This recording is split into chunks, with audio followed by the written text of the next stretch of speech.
আসসালামু আলাইকুম সবাইকে। আমাদের সবার উচিত যে কোনো কাজে আল্লাহর ওপর ভরসা করা। আল্লাহর ওপর ভরসা করে কাজ করলে যে কোনো কাজই সহজ হয়ে যায়। আর আল্লাহ তাআলার উপর যখন কোনো কাজ করার আমরা সিদ্ধান্ত নিই, তখন এই কাজটা শেষ হওয়ার পর্যন্ত আল্লাহর ওপর ভরসা করে কাজ করা এবং ফলাফলটা আল্লাহর হাতে ছেড়ে দেওয়া। তো সূরা নামলের ২৪ নম্বর আয়াতে আল্লাহ তাআলা বলেছেন, "মানুষ কি তাই পায় যা সে চেষ্টা করে?" সূরা নামলের ৩৯ নম্বর আয়াতে আল্লাহ তাআলা বলেছেন যে, "মানুষ তাই পায় যা সে চেষ্টা করে।" অর্থাৎ আমরা যা চেষ্টা করব, ফলাফল আল্লাহর উপর ছেড়ে দেব এবং নিজের কাজটা করে যাব।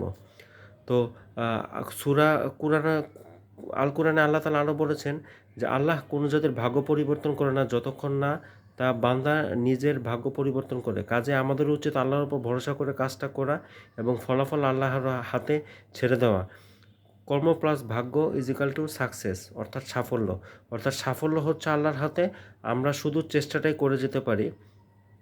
তো সূরা নামলের চমৎকার ২ টা আয়াত, "মানুষ কি তাই পায় যা সে চেষ্টা করে?" সূরা নামলের ২৪ নম্বর আয়াত।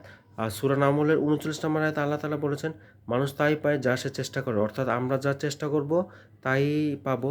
আর আসলে আমরা চেষ্টা করলেই আমাদের দ্বারা সব কিছুই সম্ভব।